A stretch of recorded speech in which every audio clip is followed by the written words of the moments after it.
Your mother? She's here in the canvas.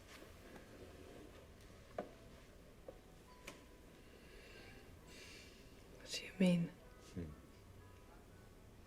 You can sew almost anything into the canvas of a coat. Secrets. Coins, words, little messages. In Paul Thomas Anderson's Gothic romance, Phantom Thread, there's a special attention to detail in building the world of the film. This ranges from ASMR-like sound design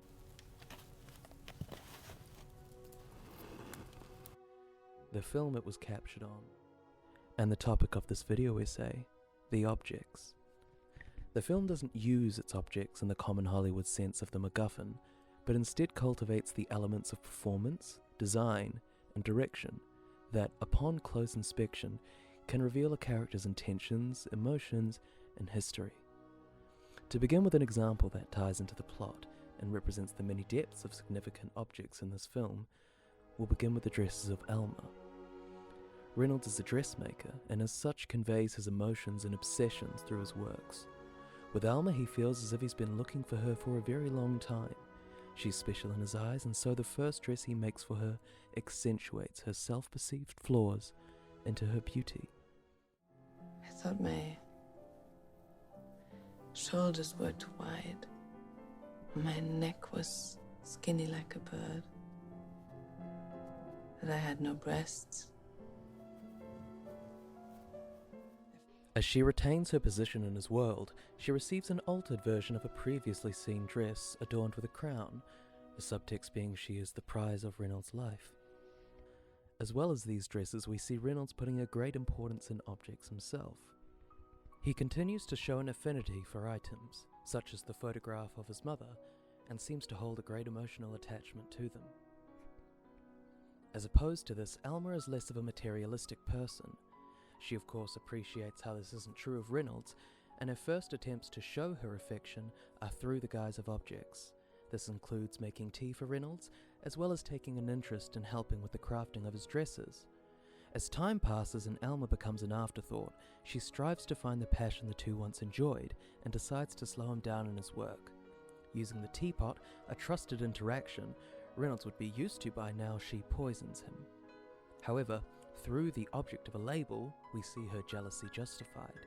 If such a dress is significant enough to Reynolds that he would put such a precaution into place, it must be of great importance, which challenges her faith in him. The yellow staining mushroom causes severe stomach cramps and gastric problems.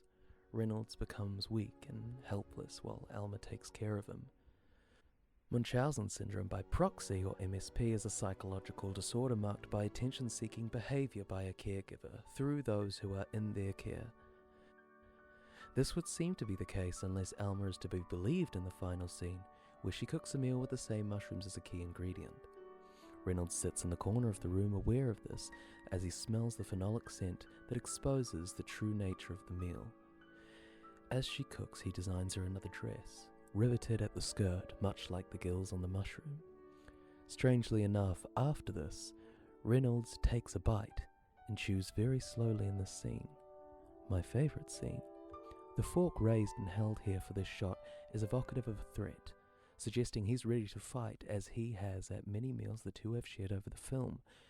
Yet slowly the fork drifts down, away from her throat, and he meets Alma's undefeated gaze and listens. I want you flat on your back.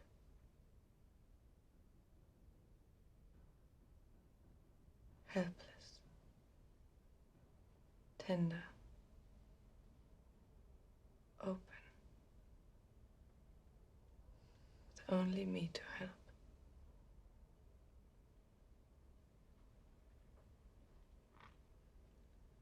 And then I want you strong again.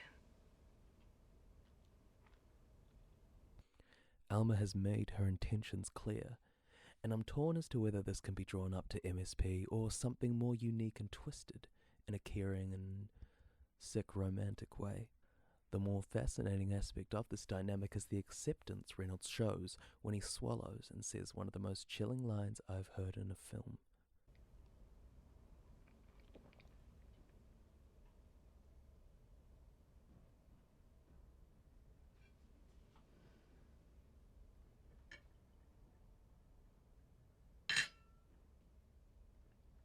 kiss me, my girl, before I'm sick.